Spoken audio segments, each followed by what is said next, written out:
When we first met in Mainz, we were talking German. Now we're sitting here and talking English.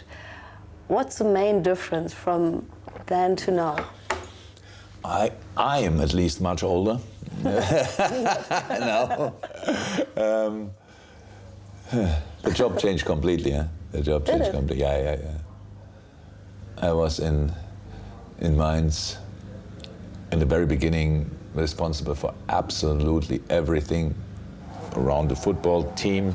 We had with Christian Heideland, sporting director, and so that we were the club pretty much to decide all the things. It was the best way to learn the job. So if you have to do everything and nobody's really watching it because nobody was interested in Mainz. So I had to learn it the hard way, and I learned it the hard way. And meanwhile, I'm boss of what I did that time alone. I have now, I would say, nearly 20 assistants for. So I'm now really the manager of a big coaching staff.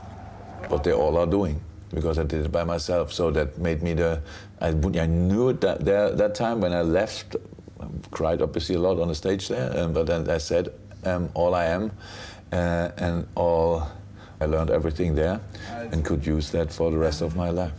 Alles, was ich bin, alles, was ich kann.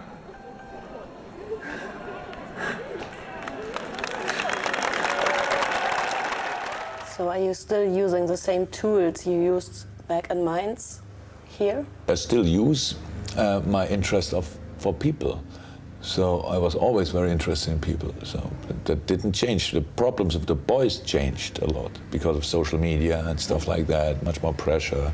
When more money is involved, the pressure increases incredibly. Yeah? So, and that's all, they are very young, but they are judged every day.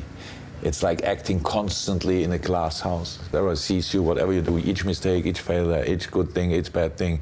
The world out there is, if you are good, you are outstanding. If you are not good, you are the worst in the world. So there's nothing, there's only black, white, there's no gray. The color gray is disappeared somehow. And I was always a pretty calm person. That's probably, nobody can really imagine that, because I look quite different when I watch a football, when I'm involved in a football game, that's true. But in normal things of life, I'm completely calm. And now, meanwhile, I'm much more experienced than I was that time. But I said, probably we spoke about that, I'm not sure, years ago, but because I was a very young father, I had to learn it pretty early to take care for younger people, and I learned that. And that's what I'm still doing. The boys are now younger than my sons are. So, and I still like it. And in that job now, there are only players with world-class potential.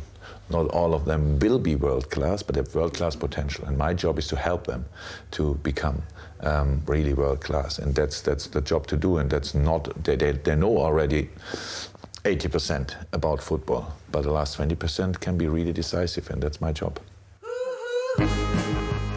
In Dortmund, he did the same. He picked young players and built a family. A very successful one. I always ask myself, how did he choose his players? How do you do it? Do you do it by instinct, more by instinct, or by brain? Or is there something in between? It depends. Oh, if you sign a player, you have to know as much as possible. It's easy to find a good football player, to know him as a person, or learning about him is not that easy. That needs obviously experience. Players are very often surprised when I meet them first time that we don't talk at all about football. Because that thing is already done for me, because we only sit here because he's a very good footballer. Yeah. So what are you talking with him then? Life. Life in general. Yeah. Talking of belief, most people in Liverpool see the tall German as a messiah. There probably hasn't been any German before him that English people adored this much. But were people surprised when they met you and learned that you're German? I think you hear immediately that I'm from Germany. We never get rid of our German accent. It's they tell us that German is a real hard language. I never will be able to speak like that. When players go abroad, what would be your advice? Oh, be open. Just be open and learn language as quick as possible. That helps a lot. So and the nice thing with English people is that they know it. They don't speak pretty much any foreign language because they don't have to. The whole world is speaking English, so why you should learn a foreign language? For us, but what's really nice is if you speak 3 words English, an English person makes a sentence of it. So they want to understand you. It's really like, yeah, I know what you mean. And then they help you. So, but still, it helps a lot if you learn the language. It always helps with socializing. Just be open and really learn. And learn is, maybe for young people especially, sounds like a negative word because it means like reading a book or whatever, but it's learning. It's actually learning from life. Since I'm in England, a year and a half ago, I stopped drinking coffee. Yeah, and I mean, if you would have asked me 2 years ago, you want a tea? I said, I'm not ill, sorry, I don't need it. So, and but it's a nice tradition. It's a different ceremony to make it, and it's all a little bit different. The coffee is a machine, and I still can understand why people drink coffee. I had no coffee since 1.5 years. So for different reasons, but that's only one, also little things what you only understand really when you live there, because you don't find it in any books. I think I'm a special one. That's how Jose Mourinho introduced himself at Chelsea, unlike Klopp. I don't want to describe myself. The only thing I can say, maybe I ask her, does anybody in this room think that I can do wonder? No? So let me work. I'm a totally normal guy. I came from Black Forest. My mother maybe sit in front of the television and watch this press conference, understand no word until now. So, but is very proud. She's very proud. So I'm a totally normal guy. I'm the normal one, maybe, if you want this. When you came here, you introduced yourself as the normal one. And we were sitting in Germany and laughing because we knew you aren't, or are you? I'm 100%. But if you are normal, what are all the others? What are we? I don't know. I don't know. That's it. But what do you look? First of all, and I know that's how it is. Life is very often is kind of marketing. You have to be your own marketing business. Like you have to sell yourself, stuff like that. That means you have to prepare for things like a press conference. I wasn't. So I'm the only thing I know about myself is really that I can react pretty spontaneous. So because my life is my preparation for what, as long as I talk about football, I'm always prepared because I think so much about it. And at press conference, my only worry was that my English will be good enough. So because of course I had no real English skills, I was not prepared. I said I'm the normal one, and that's how I see myself. That's not this. I'm completely, because I think about myself as a completely normal person. I have so many questions still, much more than answers. Means could I be special? How could I be exceptional? So I know a little bit more about football than some other people. That doesn't make me a special person. It gives only luck. And I'm a really lucky person that my best skill is needed somehow out there. And that's what I appreciate every single day. I know hockey coaches, I work a lot. They work 5 times more than I do and earn 4%. So if I'm not a happy person, it would be really crazy. But I'm smart enough not to overestimate that, not to think, oh, that's like that, because it's strange. It's just football. So how I see me, I'm a completely normal person. And that's what I wanted to say that day, and now it's on a teacup.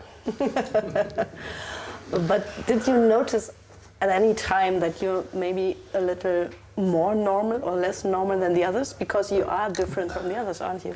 What am I? You are different from others. Now I have another skill, and that's again pure luck. I can how we say, so I can speak like a waterfall. So I'm not worrying about what people think. That's true. Oh, yeah, that's true. That's a gift. So I'm not. Yeah, absolutely. It's a pure gift. I know that. So it's a red light and camera. I'm not getting nervous.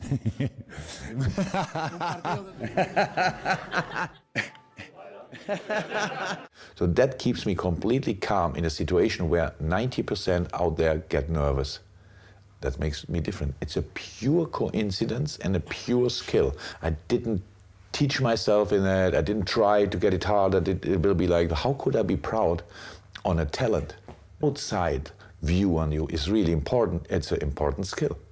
Obviously, it's an important skill. But again, pure coincidence. 500 years ago, I could have danced in front of the king, and then I had again to sleep again in the street. People miss him in Germany. The good old days when Dortmund surprised Europe and German football was top of the heap. But what happened to German football since you went away? That's the explanation now. What happened since I went away? That's good. I like that. So, sorry. No, it's not. It's of course nothing really. So you went to the right place. You could put it like that. Mm-hmm. Yeah, smart decision. Eh? No, nothing really. You're here now. There's not much way you can go. You could be like the king of Germany and coach someday the national team, or you could go to Real or clubs like that. Do you have ever pictured yourself in the future? No. You don't do that? No, not at all. Nothing. It's not interesting. Maybe if I think about my future, then it's the future when I stop working. Oh. Yeah, when it's that, because that should be a moment when I still have enough energy to do things I had never time for. It will not happen that I sit on a bench when I'm 70 or something. It will be much earlier. What are you going to do if you stop working? Oh, then a lot of things. Look, the first part of my life was I had a really good life, but the first part of my life was I had no money and no time, and then I had a bit more money, immediately no time anymore, and now I have the money but absolutely no time. So it means I didn't see anything of the world. If I see a city, then I see the stadium and the hotel and the street. That's it. So time is the most precious thing. Yeah, I'm meanwhile a pretty famous writer, so I cannot go to a lot of places without signing thousands of autographs, it's no real problem for me. It's like, so I hope for the day when I'm long enough out of the business, people don't recognize me in the streets anymore, and then I go and see the world. That's the plan, actually.